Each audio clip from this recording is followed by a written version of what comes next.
Good morning, and welcome back. Welcome back to Who Am I?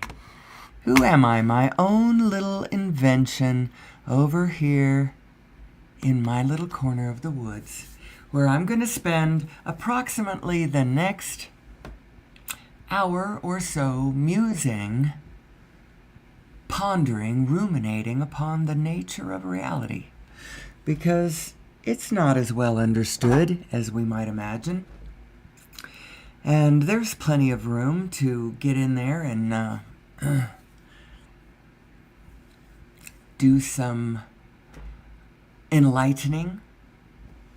So who am I? Who am I? Where did I come from? What is, why am I here? Where am I going? What's the object of the exercise? What is the nature of my biotechnology? What is the nature and rules of this matrix that I have been born into? How is it moving? How am I moving? What am I made of? How do I operate my own equipment? How does it work? So we're going to dive right in. We're going to muse about a lot of these things. We're going to marry a couple of ideas. And by the way, the authors of these ideas have never met me and have no idea who I am.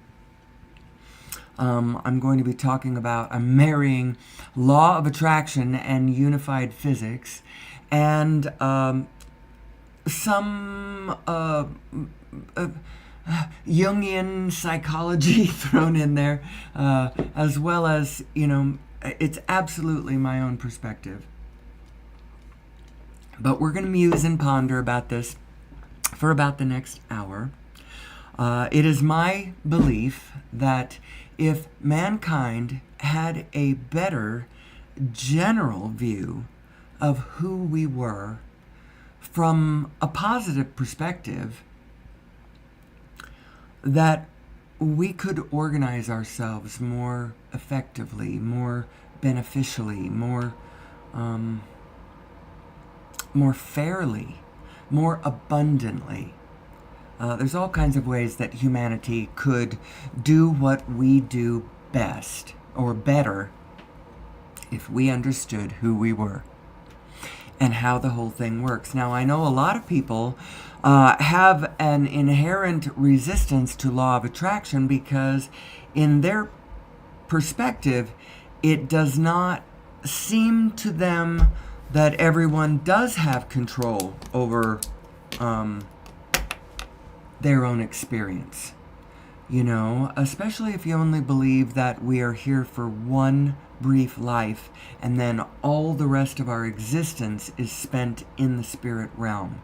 If you believe that, then things get trickier because it's hard to imagine how it could be fair that if you only have one life, you spend it for 30 minutes or so as a half-starved baby in Ethiopia, say, and then covered with flies, and now you're dead.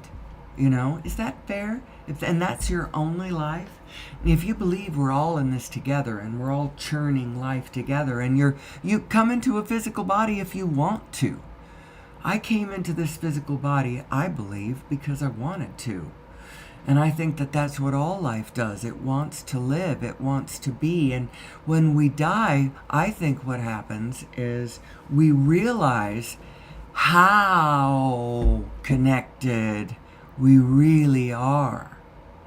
And that dream of being separate that we had when we were alive, that is actually the one that's a dream. The reality is that we are all in this together and we are all very deeply connected, and it's all love. Liquid love. It's all, and we're connected at a really fundamental level. So law of attraction says a couple of things. It says things like we are vibrational beings in a vibrational universe. And I was source energy before I came into this body, and the larger part of me still is. And well, that's Esther's words. I actually don't exactly like those words, so I don't know why I said them, except for I want people to recognize that I have assimilated Esther's general idea.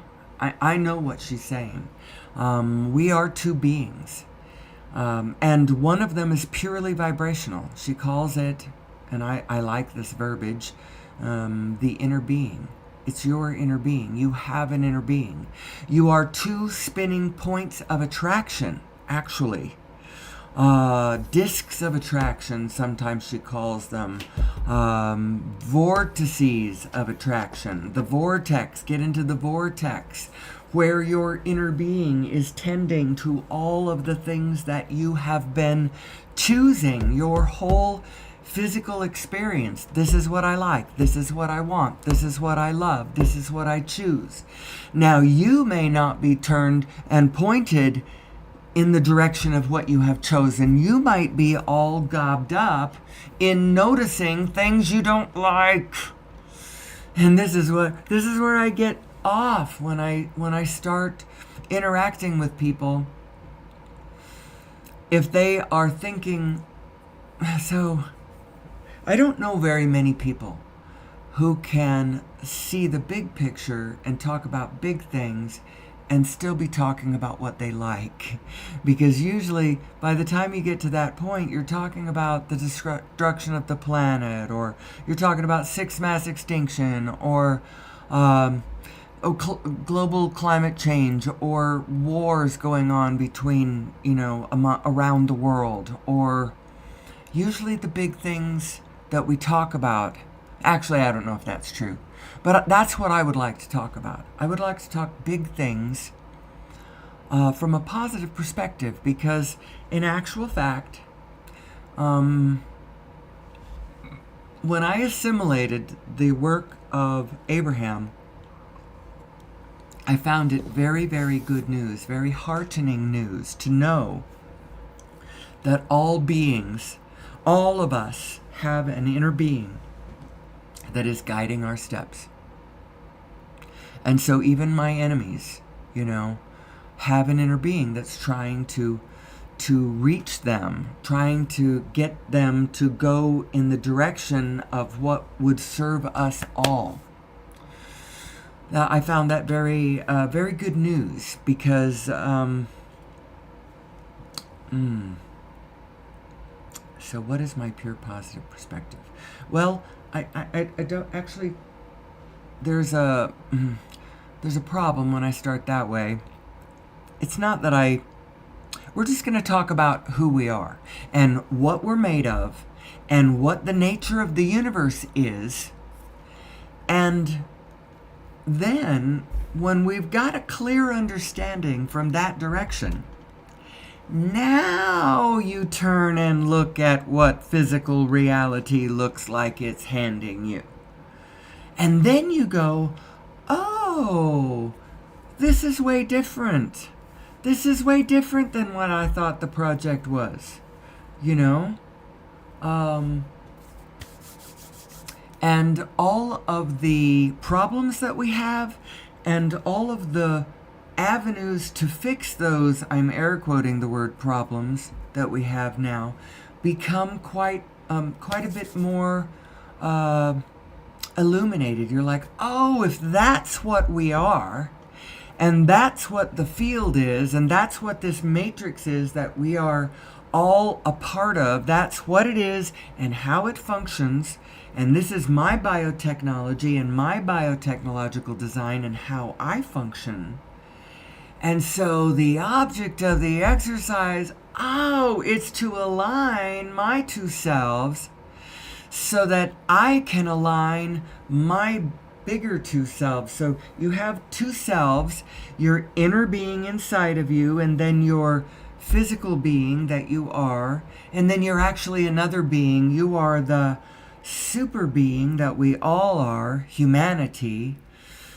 And then you're bigger than that. You are the biofield too. And then it starts getting bigger and bigger. You're the whole planet. You're the solar system, the galaxy, the universe, the multiverse.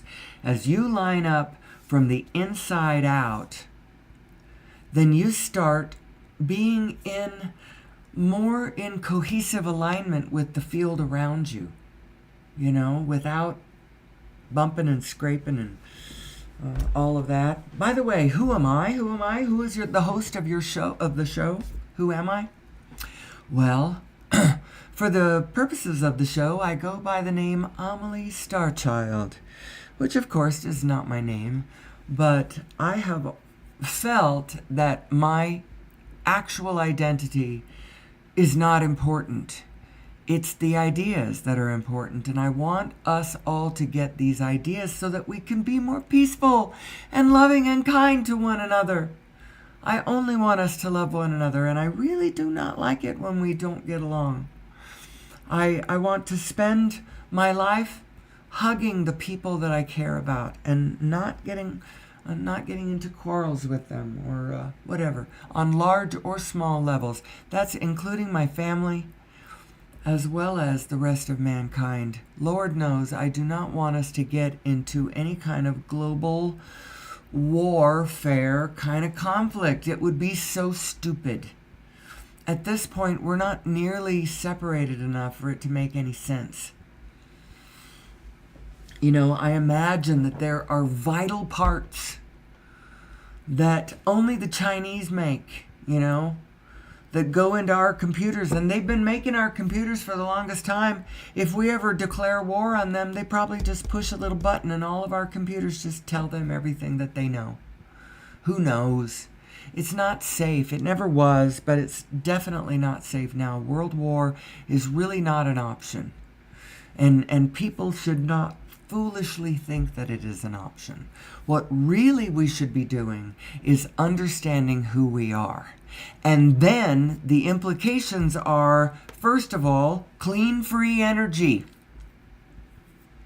The next of the implications are, wow, now we understand what gravity is.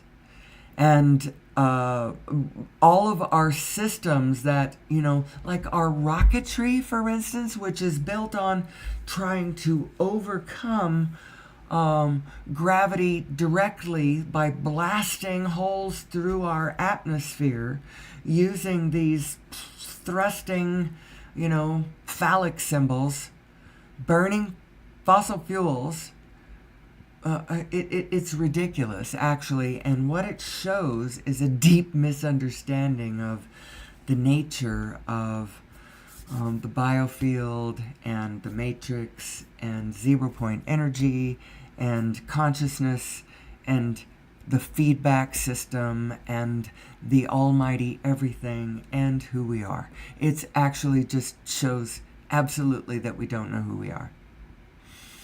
So who are we? Well, we are vibrational beings in a vibrational universe. And we are also transmitters and receivers. Our consciousness is not an epiphenomenon of us having evolved to a human being, and now consciousness arises from this matter that we are. It's like matter is arising from consciousness, is what's happening. It's arising from coherence in the field. And it's a feedback structure. And the whole field has consciousness sort of ingrained in it.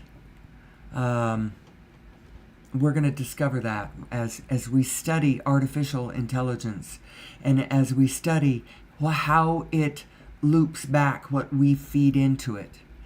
We're going to see our nightmares amplified, and then we're going to see our dreams amplified, and then we're going to realize what we are and what this whole field is. It's just this magical, reflective matrix. Now the whole thing is love and connection, and you will find when you die that the whole thing, you're gonna see it. All of the resistances that you have in this physical density will fall away. But you can see a lot of stuff now, because really life is the only side. And so when you are not in a physical body, you're still looking at life, and you're still part of the whole structure. You're just no longer impeded by the vested interests of the specific physical point that you're coming from. So you're not clouded by your own fears or lusts or hungers or any of that sort of thing. You can see it more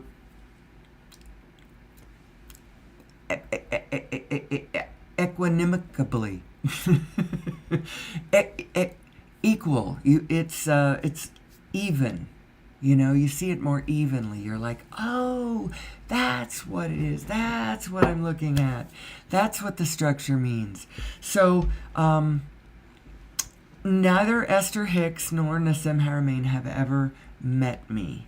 And although I did go to I went to an Esther Hicks Abraham cruise back in 2022. That was a great one to go to, too. That was back in March of 2022. The world was just starting out cruising again, getting over our fears of COVID and all that sort of thing.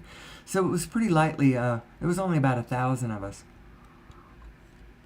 Maybe 1,100 on the ship, and maybe 900 of us were there to see the Abraham conference. It was pretty cool. But I've never met Nassim Haramein.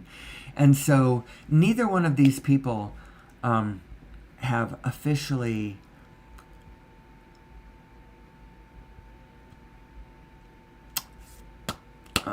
what's the word? Sanctioned my version of what I'm looking at, and it doesn't matter. Someday I would love to meet Nassim Haramein, because I totally get what he's saying about the structure of the universe.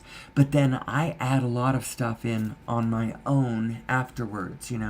We actually live in a universe that's kind of a wish-granting machine.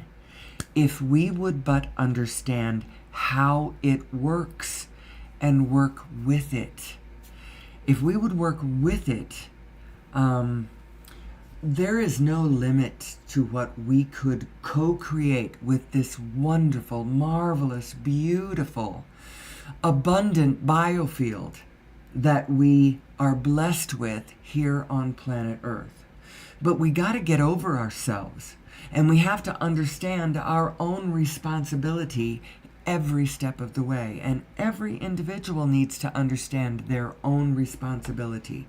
Responsibility, but not blame. Nobody's blaming anybody. Blame should be off the table. Shame off the table. Guilt off the table. How do you understand this? How do you find your pure positive self and understand the overview, the broader perspective that each and every one of us actually has? Every one of us has a broader perspective. You just have to figure out a way to get your own smaller perspective out of the way. Now, you've got to be able to toggle between two viewpoints. Actually, your two viewpoints. You are your smaller self. And so when you are your smaller self, you're not getting yourself out of the way. You're being yourself. You are in yourself. You are full of yourself, There's that aspect of you, and then there's another aspect of you that includes the wholeness, where all of a sudden the specific self that you are fades into a smaller self. If you're going to see the broader perspective from its true, the proportions all correct, your broader perspective now shows your specific self as being rather small. So you got to get all this lined up. Who am I? And how does it work? Actually, focus and attention are the currency of the universe. I'm just going to go peek at something. I shouldn't, because I don't have anybody yet, and that's okay. Focus and attention are the currency of the universe. And how you focus and what you put your attention on is going to determine what direction you go in life. The way you look with your eyes has a tendency, your body tends to follow that direction. Well, it works that way with your mind. And with who you are fundamentally and ultimately as a being of light in this universe. The way you are looking is determining the direction in which you go. Now, the way I heard Abraham put it, it was so beautiful. She put it that way quite a long time ago, and I only have heard it the day she said it in her seminar when she's talking to whoever it is that she's advising. I've never heard her clip it out and put it in anywhere else. But it's you are where you are, and where you are is just fine. Or it may not be just fine, you determine that. It is just fine, though, wherever you are. Whether you are where you like or where you are where you don't like. It doesn't matter. We're not arguing about that. You are where you are, and where you are is just fine. But where you are does not last. And the way you choose to feel determines the direction in which you move. And so there you go. That's it right there. Whether you like where you are or whether you don't like where you are, you're moving. And the way you choose to feel is determining the direction in which you move. If you like the way you feel, then the direction you are moving is into fields of things that you will like. And if you don't like the way you feel, then you are physically moving into territory that you will not like the conditions. And that's actually what your feelings are telling you. And that is why it is very important to find a way to be okay in your own skin. Be okay in this world. Find a way. Find a way from wherever you are, from whatever understanding you can find. Be okay in this world. We are here actually for a threefold purpose. If you want to believe Abraham, and I do believe Abraham, we are here for joy. And we cannot help but expand. And let's see. And our nature, our nature is freedom. We are free. We are so free that we can choose. We are so free to choose. We can choose anything. We are so free we can choose bondage. That's her word. She likes that. But, and then she makes jokes about this. Freedom, growth, and joy. And then the audience says, "We hear you, Abraham. Growth, growth, growth, growth." And that's funny. That's what people tend to focus on. They focus on the bigger, the expansion, my kingdom, my, I'm my bank account, my dreams, my billion-dollar mega business that I'm going to create. Well, I don't want to create a billion-dollar business. I want to live in a world where everyone around me generally understands who they are and what the whole project of life and being a human being is all about. What is the object of the exercise?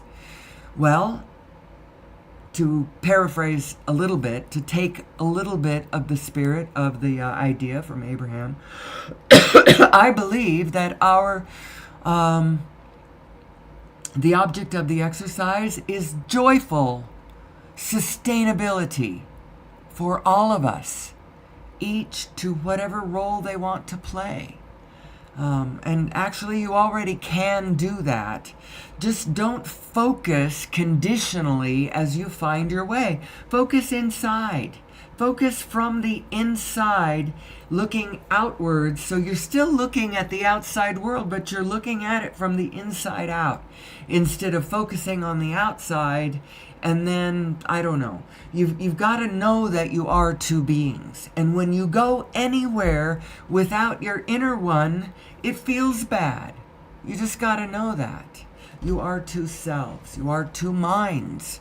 And one mind is probably operating beyond your frequency, beyond your immediate conscious recognition that it is doing so. You've got a greater mind that is involved with the wholeness of the universe and is having a good time even when you aren't. That's a very Abraham idea. She's talking about the consciousness of it being okay. Even when down here in the world of conditions, it seems like it isn't. And you go, wait a minute, there's two places? There's a conditional frame, and then there's a not conditional frame? That's the truth of it.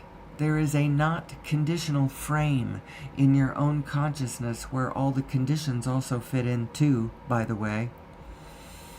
But it's like, from that perspective, you can imagine all the conditions of all time and all place and nothing specific, and so it's, in a way, it's unconditional. Who am I? Who am I? So actually, when you are a flow of data and information is what you actually are. And when you get with that flow, with the rest of the universe, then it's like you can imagine your two minds getting in phase with one another. Your universal mind and your specific individual conditional mind. Whenever they start thinking anything like one another, the phases start piling up and the energy field, the energy expands. That's the way it is with the whole thing, with the whole 0-point energy field. When a part of the field comes into coherence, it starts belching out energy and stuff. Very cool. We could use this information to solve all of our problems.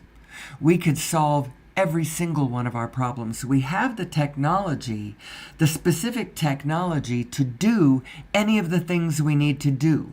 Resequester carbon into the ground if we need to do that. Suck it out of the air, resequester it back into the ground. We can desalinate ocean water. We can, actually, my husband was pointing out that it's not getting the salt out that is the most highest ticket price. It's was it bromide or something like that? There's something else that needs to be taken out that takes all the energy. But you know what? If we had tapped into free, clean energy everywhere, the energy factor to do whatever we needed to do would not be an issue. All of the things that we need to do, we have the technology. The one thing we don't understand collectively just yet is gravity. But once we collectively understand the 0-point energy field, and actually we do understand it. They do understand it over at the International Space Federation. And I don't know what the website is, but just go Google International Space Federation. I promise you, if you Google Nassim and all of his work, you're going to get people trying to testify that he's a kook and that his stuff is not peer-reviewed. His stuff is under peer review right now. And if you are one of his peers and you want to object to the mathematics of his paper, please do so. The problem is that it is so advanced that, it's going to take a very special kind of mathematician and physicist to A, understand it, and B, understand that it's wrong because it isn't wrong. It's right. And even I, from a layman's perspective, can see what he's getting at. How the whole system connects to itself. How the feedback, feed-forward, reflective system of consciousness, which is also reality, how it all works. It's very cool. It's a system of black holes all the way up and all the way down, down to the size of every proton is a black hole. Our sun has a black hole at the center of it. Our Earth has a black hole at the center of it, a singularity that has caused that's why there's a center of spin right there. That's why. And a black hole is not what we thought it was. It's not a monstrosity that is sucking all matter in around it. You know, actually the velocity of its spin is actually causing most things to it doesn't. Anyway, go look at the math. Go look at his work. It's amazing. Now, in the early days of this show, back when there literally was nobody ever watching, but I was still posting, but I was in a very obscure corner of the internet, and I didn't even dare describe my videos at all. I finally put the description on my videos and got a brief pulse of a brief flurry of activity. I got suggested to a number of people who joined me. I got 60 subscribers. I had a video that had over 300 watches. It was like, oh my gosh, somebody has listened to me, because I finally deigned to put any kind of description on my video. But I never change my description. So my description is always the same. And so no one ever finds it because, that's where you'd put it in the description of the, that's very interesting. Because I'm doing a whole body of work. Oh, it's so funny. So anyway, nobody ever finds me. And I know that it's not because I'm not interesting or that I'm not onto something. It's just that I haven't really wanted to let anybody in because, well, it's been private so far. I want to get good at being able to put it together before I invite the world in. I want to make sure that I know how this flows to that and how such and such relates to this and that and the other thing. And you know what I'm talking about. You are two selves. You are one self that is utterly vibrational. No physicality as you know it at all. It's sort of the you that is from your skin on out. And then there's the you that's from the skin on in. And it's not that your inner being doesn't know about you from the skin on in. She knows everything. She knows, and she especially knows how you interface with the rest of the field around that she also knows herself to be. You see how that works? Now, because she is connected to you at the point of your physicality, you could say she is you. From your point of view, she is you. And she is concerned about you because she is you. And she is the whole thing because she is your inner being, So how does it work? Both of you are how does it work? I wonder if I have anybody in the audience yet. I only have one person that listens to me live, and that's okay. At some point, I suppose I could invite others into the room, and I keep promising my video listeners that I will get more people into the room. And yet, oops, that's not where I am. And yet I don't ever seem to. I stay in my dark little corner. No, my buddy has not made it. But my stream looks good. Everything looks good. All right, well, if you don't make it during the live, I hope that you make it back for the video replay. It means I don't have to be distracted about, answering any of those pesky chat room questions. Nah, I can't take it personally, because when I stay so well hidden and then nobody finds me, I can't really blame anybody but myself. And then I don't blame myself anyway. I assume that I am doing this for some good reason. I need to get better before I get lots and lots of people, listening to me unconditionally, listening to the understanding. Yes, you are responsible for the life that you're getting. Now, it's not because you've done anything wrong, though. That's not... Say you're getting a big plate full of crap that you don't want. Debt and mean people around you, and no job, no money, things are not working out, what, fill in the blank. You're getting X and you don't like it. How do you change that? How do you change that?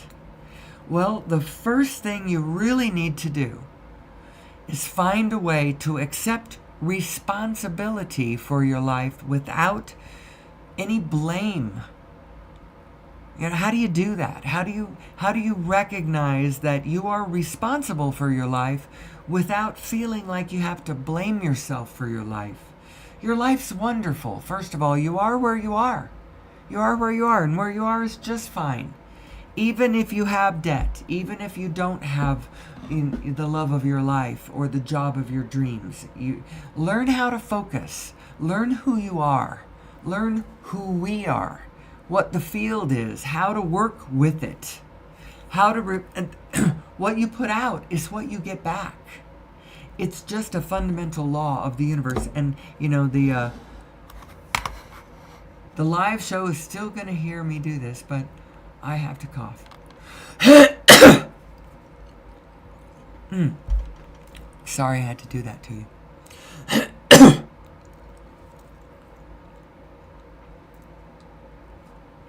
Have a little phlegmy morning toad right there in the back of my throat, and it builds up as I speak. All right, here I am back. The recording is back. So let's talk about our design. And we're assuming Nassim Haramein's mathematics. It does not contradict in any way any of this information. As a matter of fact, to me it bolsters the idea that all of my information, all of the information of the entire universe, is encoded within the Planck field of every proton, of every bit of matter anywhere.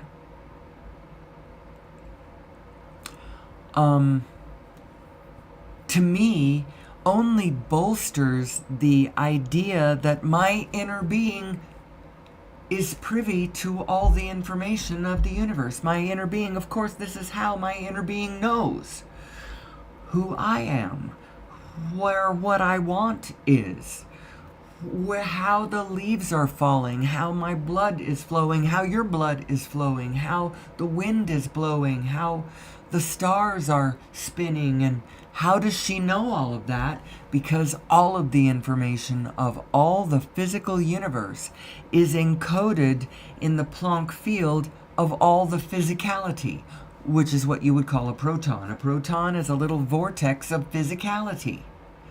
And within its Planck field is encoded all the information of the universe. Uploaded, not instantaneously, it takes for the information on the other side of the universe to get to this side of the universe, it takes one spin of my protons. One turn, and there it is. Every Planck, the universe is jiggling together. That 0 point energy is all of the Plancks interacting with all of the Plancks all of the time. It's like this cosmic interference pattern, but that then sorts itself out relationally. The stuff that's close to you gets seen closer up because it is of closer importance. So you have all the information of the other side of the universe, but it's in a bigger data packet. There's different scales of this data flowing to you. And there's your physicality ends up here right in this middle range. It's halfway between the universal scale and the Planck scale. And here we are in physicality, right here at the bridge, and how interesting that that's the scale where biology develops, So who am I? Who am I, and how does this work? What are the laws of the universe? Well, let's see. We could review some of my old stuff that I used to do all the time. I used to think I had to do all of this stuff every day. It was like every day was like Groundhog Day. And I started at the beginning, and it was like trying to describe. And I would have my list of things that I had to pull in. There's the five things that you can't do anything about. This is just the structure of the universe. The first one is, and I don't know that these are all, that there's a particular order, but you exist, and there's nothing you can do to change that. You exist. You will exist forever, one way or another. I think you can gather yourself or scatter yourself, but you exist, and you are the I am, actually, ultimately. And you can identify with that. Even as the small thing you are, you can still identify with the I am that you are also, always. We all are. You exist. There's nothing you can do to change that. Everything is here and now.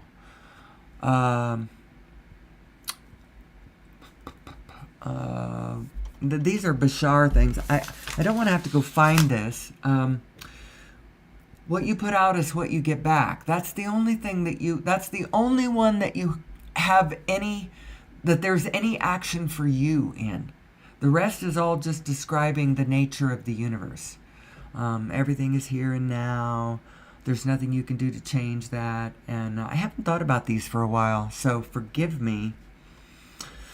They'll come back to me. There's the 7 things you need to survive as a physical being, in order, general order of how quickly you will go still if you don't have these things: air, water, sleep. Interestingly, you will die. You will go psychotic and die without sleep, generally, before you would without food. Now, there's exceptions. There's people on both sides of that one, but sleep is really important. You have to keep communing with the greater self that you are, or your individual self will go psychotic and stop. The whole group knows that that's not a good thing. Let's see. Air, water, sleep, food, shelter. Does not have to be a house. It just needs to be any sort of sheltering environment conducive to whatever your physical body, can support. And then relationship does not have to be with another of your own species, but relationship. And then finally, expression. If you do not find a way to express yourself, Well, I think that you start going into states of negative emotion, for one thing. And then that can take you off the rails. Um, you could go the depressed route, or you could go the chaotic. I'm going to, whatever. Who am I? Who am I? Now, the steps of creation, from Abraham's point of view, go more like this. Step one is you banging around in the physical world, come across contrast. And by contrast, that's her nice way of saying things that you do not like in the physical world. So there's stuff that you like and there's stuff that you don't like. And that's the contrast. The contrast between the things that you like and the things that you don't like. So contrast causes you to ask for more. So maybe you're in a developing ecosystem where very few of the niches have been filled yet. And so things are less physically comfortable than they could be. So you're well, I can imagine this all the way down to the forest floor, where creatures moving around the forest floor are hungry and asking for food. Contrast causes you to ask for, here's another one that I like to imagine, and you can see how things have gotten better. This is why this is one of the ones I like to think about, because we see our lives so incrementally. A lot of people don't realize how freaking much better things are now than they used to be. Now, I know that my 99-year-old father and his wife, who's about 10 years younger than him, they look back on a golden era of their own youth and their own ability to move around the world. And they see the past as a better place than the present. And human beings tend to get screwed up that way. We tend to get turned around. The fact is things are getting better and better and better and better. And you don't realize they're getting better because you might tend to be focused on some aspect of it that is something that you don't like. Now, first of all, I want to... I can jump around too much. The one that I like, the visualization that I like to point at is, for many, many years, humanity used an outhouse. And many of us, I'm sure, sent up rockets of desire for better, for better, for better.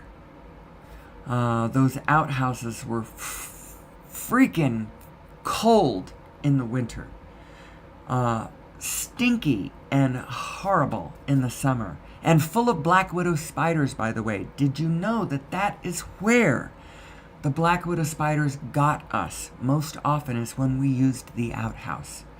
And so for centuries, I'm sure mankind was sending up rockets of desire. This bit of contrast was sending up rockets of desire for more, for better. And now, more human beings than have ever in all of time now use indoor bathrooms with indoor plumbing, hot and cold running water, flush toilets, all kinds of wonderful things. Now, that has also created new problems. Now we've got to go, wait a minute, we can't shit in all of our water because we need water. So what are we going to do about that? So how do we treat it afterwards? And actually, there's this wonderful, wonderful water treatment system plant. It's an area, a whole resource area in the East Valley of Phoenix. It's actually Mesa, where it's a water reclamation area where water is treated, and it's a whole recreational area with wetlands, and there's a park area and all kinds of stuff. And what it is they've made this, so what they've done is they've worked with natural systems, and they are co-creating with nature as best they can as we learn who we are and how to do things. We get better.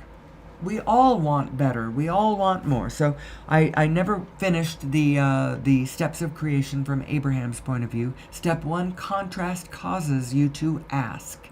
And your inner being, this is how she describes it, rides a rocket of that desire to, and it holds that knowing of the farthest direction that you went, that knowing of what you want. It holds that frequency. I'm holding that frequency that you want. Now, you didn't have to emanate the positive one. You may have emanated the negative one. But there is a implicate on the other side of that wave. The implicate positive on the other side of that negative wave that was created, that your inner being is standing right there now, holding it, calling you that direction. Come this way, come this way. Recognize this feeling and think. So, step 1, contrast causes you to ask. Step 2, source answers. Source answers by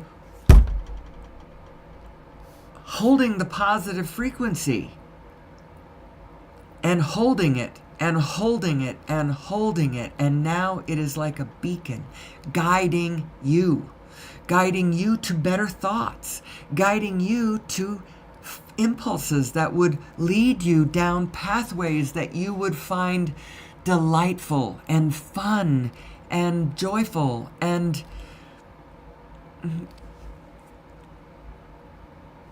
what you want. Your inner being is trying to guide you to what you want. It's not an outside otherness of God that's trying to get you to behave yourself, be good, for the bigger group. Although there is an element of that, but it's not what you think it is. Your inner being is you and is trying to guide you to what you want. And it knows what you want, because every time you proclaimed it, every step of your path, she remembered, and she's standing right where what you want is, where what you love is, where it's a frequency, and that frequency is who you are.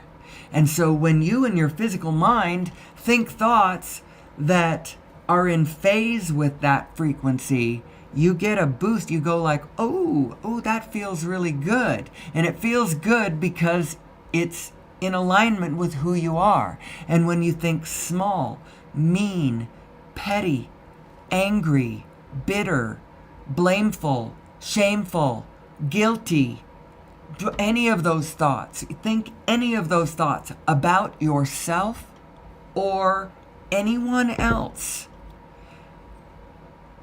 it hurts you because you have just gone out of phase with who you really are. You're going to lose your energy. You're going to grow chaotic. If you're not careful, you're going to develop disease, and at some point, you're going to expire. Now, you might say, well, I was going to anyway. Yes, probably, because of where we are in our human evolution. But the fact is when you start understanding how this works, you realize that you actually don't have to. You actually don't have to go out of coherence. It's not absolutely necessary that you do. It's just that in order to not go out of coherence, you've got to understand how it works, who you are, what the field is, how to work with the field, how to, and I still haven't finished Abraham's steps of creationist because it's 1, 2, 3. I've gone 1, 2. Now what's 3? Your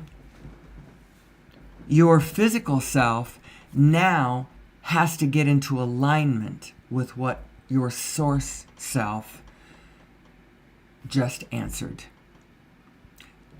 It's you either getting on board with your inner being or getting out of the way so that you aren't interfering with what she's doing.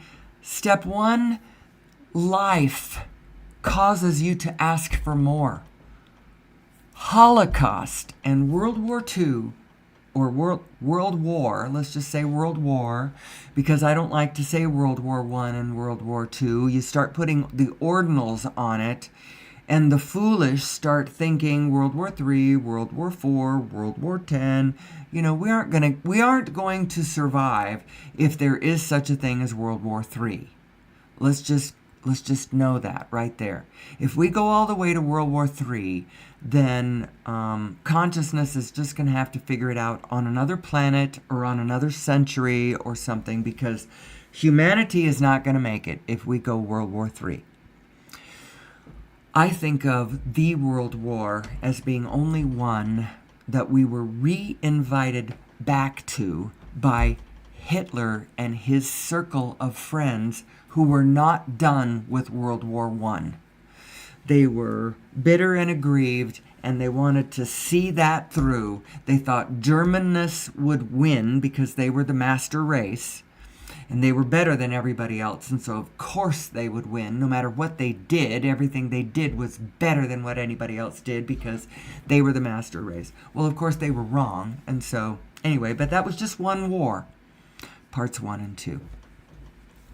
So war causes humanity to want peace. Holocaust causes humanity to want kindness and understanding, and makes me want all of us to understand the actual meaning of our positive and negative emotions. In a way, you're not wrong about something. But if you're standing on something conditional, then the thing that you're not wrong about is quite small, and the perception of it is pretty individual from where you're standing. And so if you're standing all on that conditional thing, then you've got a problem. But we are all right. Every single one of us is right. Even all of you out there, griping about things with your aches and your pains, and you're pissed off about this and angry about that. It's not that you're wrong. You're right in a way, but you're wrong about how to get better, how to make it better. There's nothing broken. The system works just fine. And so what we have to do is understand how come we keep getting so much of what we don't want. It's because we're focusing on what we don't want. You've got to take what you don't want into consideration, but only in your peripheral vision. You see it out the side of your vision. You don't put it in the center of your focus. You don't put evil and bad and horror and all of the things that you don't want right in the center of your focus. That is the equivalent of staring right into the face of the Gorgon. You can't look right at the Gorgon. She turns you to stone. Whatever. You can't function. You don't know what to do. What you do is you look at reflections of it. You keep goodness and hope and light and joy at the center of your focus, and the rest of it is in your peripheral vision, because the center of your focus is where you're going. Your peripheral vision should be showing you where you are. Now, human beings don't understand that in general with human life. We do understand it when you're talking about driving a car. You do understand it. When you're driving a car, you keep the landscape as it whizzes past you, you are taking it into account. If you didn't, then you would be running into cars, you'd be running off the road, you wouldn't be able to, you have to keep it into consideration, but you're not ultra focusing on the road. You are looking ahead. You're looking where you're going. You're not, if you started focusing, hyper focusing on the exact landscape that you were in, you'd start slowing down, and then the next thing you know, you're staring at the gravel on the road right where you are, and you've gone to a trickle, to a crawl. You can't ever completely stop, because we cannot stop. We are bodies in motion. We are bodies in motion, and whatever direction you're looking, that's the direction you're going. And it's more indicative, the feeling that you've got, the feeling that you're engaged in as you are moving is way more indicative of where you are going than the physical conditions that you are. They don't matter so much. You could close your eyes and just feel it with your heart. Feel your heart and your brain and its knowingness, and put the whole thing together and know that from this perspective, when it feels bad, it's not because somebody else is doing something that they should stop doing. You can't change other people. There is way too many moving parts. There are 8 billion of us, and every one of us has the right to be who we are. Get over it. We're here. And we may not be what you want us to be, either as a family member or as a neighbor or whatever. But if you are in alignment with your inner being, that is all anyone could ask, all anyone need ask. And no one should ever ask any more than that of you. Be in alignment with your own inner being. Follow your own star. Oh, did I finish the steps of creation? 1, 2, 3. Step 1, contrast causes you to ask. Step 2, source answers. Step 3, you've got to allow it to happen. You have to allow well-being to get to you. And if you can't stop griping about that thing that you're upset about, you're not in the state of, how are you ever going to get, maybe you're asking for love and joy. But if you're angry about that thing that you've got that you don't like, how on earth are you ever going to feel that love and joy, even if it's there? And by the way, it is. The love and joy is always there. And it's there for you. You've got to find it in your own heart and soul. And there is a place inside of you where when you line yourself up with yourself, you can leave the whole rest of the world out. You can leave everybody else out of the equation at that point. Now, you turn and face the world holding your inner being's hand firmly in your own. Don't go places in your mind where your inner being isn't. They feel bad for a reason. You need to weave that love and consciousness idea into every thought that you think. Anytime you think a thought that is not where your inner being is, it feels bad. Now, it might be a thought like something like this. Oh, other people are so bad.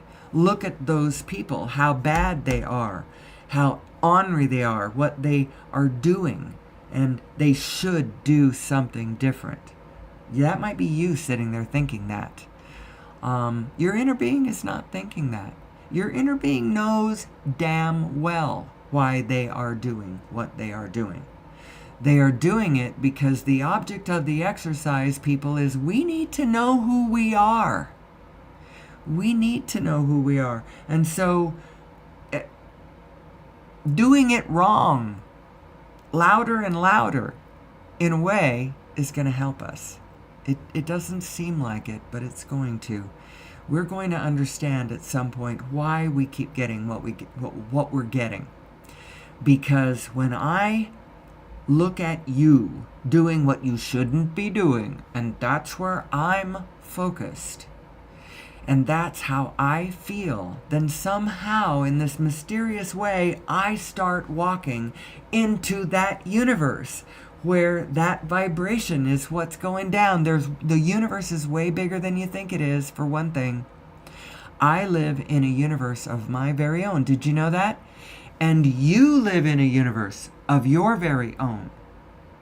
Every single one of us has their very own universe.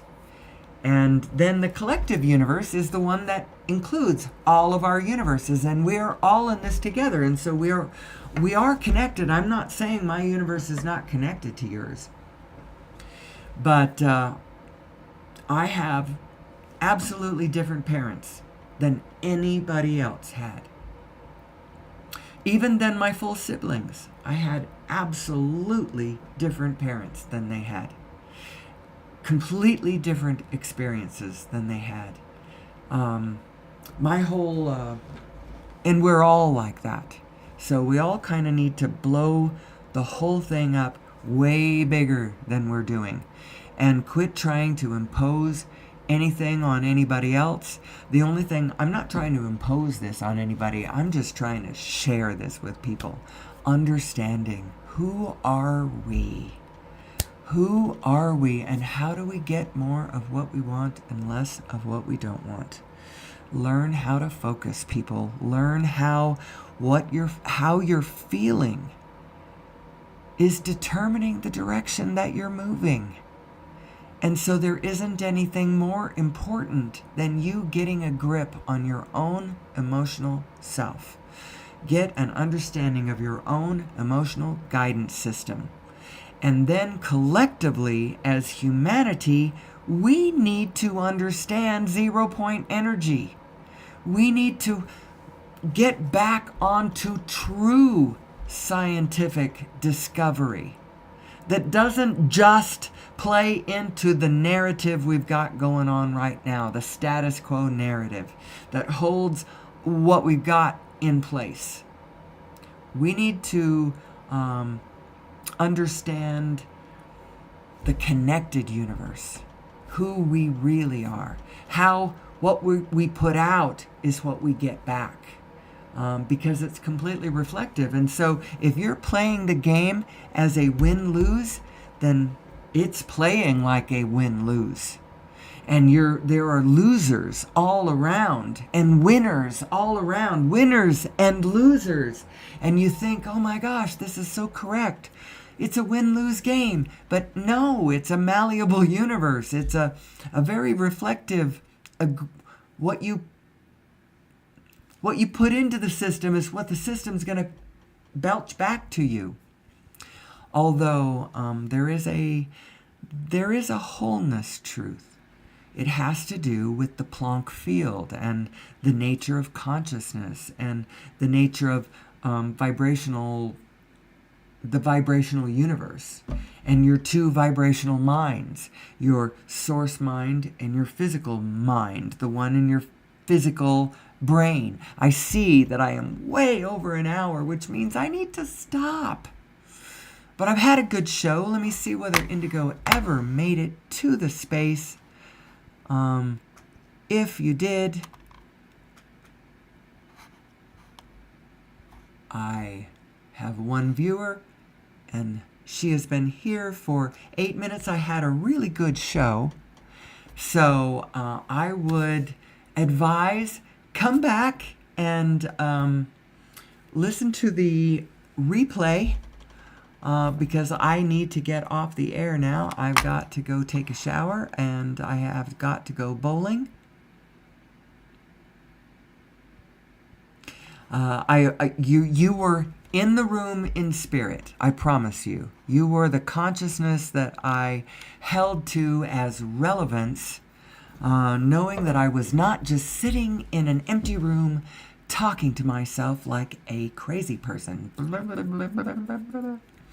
Anyway, I'm going to leave you with my final thought. It's my favorite quote. I think I started the day with this quote. I just can't get over it. It is the line that explains how we are moving. You are where you are, and where you are is just fine. And if you don't like it, that's okay too. Understand how you can move from where you are to more of where you want to be. Get more in alignment with your inner being, but you are where you are, and where you are is just fine. But where you are does not last. And how you choose to feel determines the direction in which you move.